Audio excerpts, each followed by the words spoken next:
Hi guys! Good afternoon! Ayan, shout out po kay Sir Salvador na nag-purchase ng ating package na T-Rex.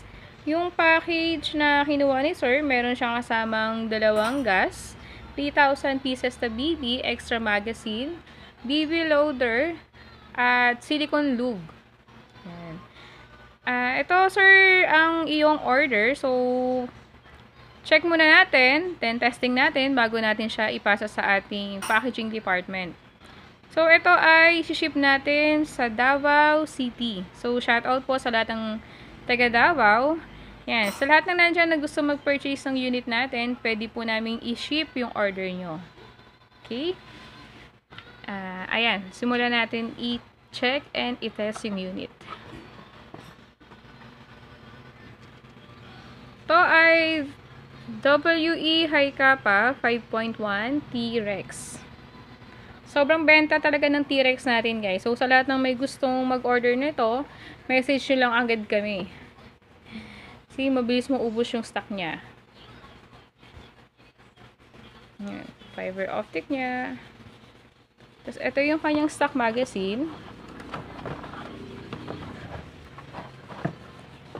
Kanyang stock magazine and extra magazine.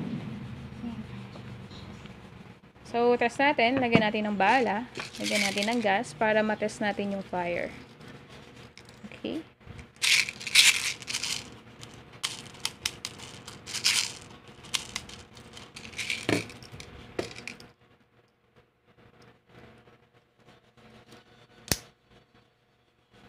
Ayan.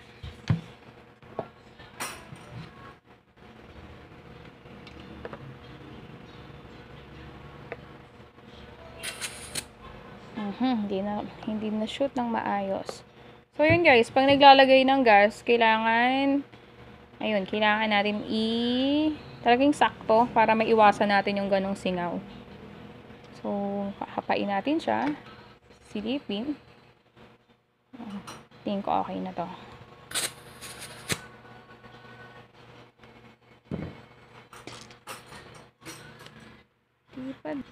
Hindi ko kasi siya mahawakan ng maayos. So, yun. Kailangan lang ulitin natin. Kailangan kasi ma-practice natin malagyan siya ng maayos na gas. Na parang walang nasasayang. So, sa mga newbie, actually may client ako kanina, nagpaturo siya kung paano ilagay. Dahil nga daw, kada lagay niya, sumisingaw. So, practice lang. So, try ko kung pwesto ng maayos. Kailangan kasi naka-straight eh.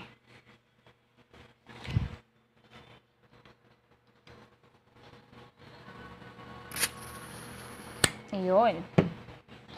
So, yun. So, kanina, nakatagilid kasi yung kamay ko dahil may camera tayo sa harap. So, ganun lang guys. Pag maglalagay ng gas, kailangan lang straight palagi. Straight palagi. Tapos, pag hindi pa rin nakukuha yung mas maayos na paglalagay ng gas, practice lang. Medyo ikut-ikutin nyo ng konti hanggang sa makapa ng gas yung input bulb niya. Okay? So, test fire natin. Ayun ang ating target. Ayun. Okay, fire natin.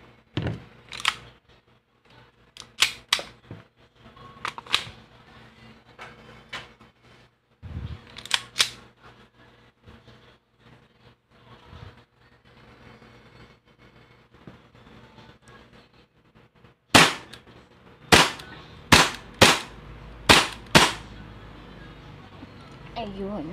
So, pag naubusan na siya ng bala, nag-slide lock siya. So, ganyan. Ganyan yung mangyayari pag wala ng bala. So, for safety, ang unang ginagawa natin, tinatanggal natin yung magazine. Kasi nasa magazine yung power niya. So, pag hindi nakasalpak dyan yung magazine, walang mangyayari, hindi siya puputok. Yun yung laging safe na gagawin natin. Lagi nating ihihiwalay hanggat maaari yung magazine. So, para mawala yung lock, yung paglalak niya, eto, yan. Ita-down mo lang. Yan. Para ma-release yung kanyang slide lock. Then, tutok sa target bago mo siya i-trigger. So, gano'n lang. Tapos, ito yung kanyang safety. Ayan. Ayan. Bilaan yan eh, left and right. So, pag naka-save na ganyan, kahit pinutin mo siya, yung hammer niya hindi gagalaw. Pero pag naka-unlock na yan, pag kinalabit mo yung trigger, nagalaw na siya. So, yun, Sir Salvador, okay naman yung unit mo. Yun, maganda. So, pasa na natin siya sa packaging department para ma-process na natin yung shipping. Okay, thank you so much, sir. Bye-bye.